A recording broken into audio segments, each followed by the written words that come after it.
बताओ, ऐसी स्थिति, चलना मुश्किल था, मुझे आश्रम से निकाल दिया गया। तो मैं उस आश्रम के महंत के पास जब गया, कहा आओ महाराज, तुमने कहा सुना है आपने हमारे लिए खबर भेज दी है कि आप निकल जाइए, तो अपराध बताइए। उनका कोई नहीं, उनका कारण बताइए। बोले कुछ नहीं कारण ऐसे, उनका आपको समझ में आना चाहिए कि मैं बीमार शरीर हूँ, कम से कम आपके यहाँ छत के नीचे तो पड़ा हूँ, हमारा कोई भरोसा नहीं है कि कब शरीर छूट जाए, तो कम से कम आप लोगों के बीच में तो। उन्होंने एक शब्द कहा, उनका मैं आपका ठेकेदार हूँ क्या? तो उनका बस, इसके आगे हमने फिर तुरंत। प्रेमानंद जी महाराज की संपत्ति का सच। क्या वे वास्तव में संपत्ति के मालिक नहीं? क्या प्रेमानंद जी महाराज एक संपत्ति विहीन साधु हैं? क्या उनके पास कोई बैंक बैलेंस, जमीन जायदाद या कोई कार नहीं है? आज हम आपको बताएंगे सच, वो भी खुद प्रेमानंद जी महाराज के बयान के साथ।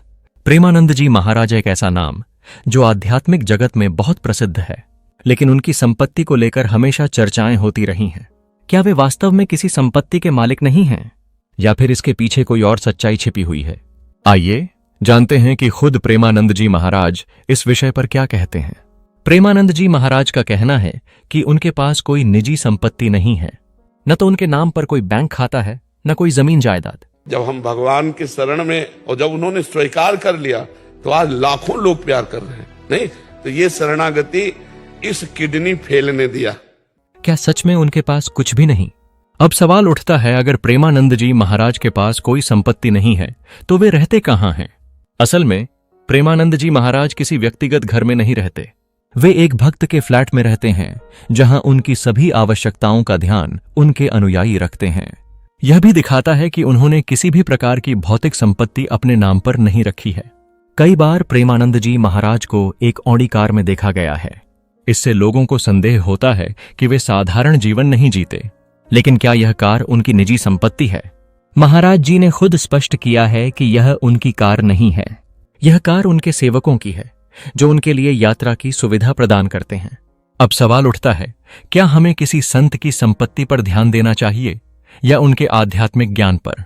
कई बार हम बाहरी चीजों को देखकर किसी के अध्यात्म को जज करते हैं, लेकिन असली सवाल यह होना चाहिए, क्या वे हमें सही मार्ग दिखा रहे हैं? क्या उनकी शिक्षा हमारे जीवन में बदलाव ला रही है? तो दोस्तों, आपको क्या लगता है? क्या प्रेमानंद जी महाराज की सादगी सच्ची है, या उनके अनुयायी ही उनकी जरूरतें पूरी कर रहे हैं? अपनी राय हमें कमेंट में बताइए। अगर आपको यह वीडियो पसंद आया हो तो लाइक, शेयर और सब्सक्राइब जरूर करें। धन्यवाद। जय सनातन धर्म। Thanks for watching. Like, comment, share, subscribe please. बलवान वही है जिसने इस मन को अपने अधीन कर लिया। जहां चाहो वहां लगाओ, जहां चाहो हटा लो, तो आप समझ में आया कि तुम वीर आदमी हो। अभी क्या है, जहां चाहता वहां गिरा देता। हम रोते रहते हैं कि सुना था नहीं करना चाहिए, पर पता नहीं क्या हो जाता, मैं कर देता हूं, क्योंकि तुमको गुलाम बना के रखा है। मन की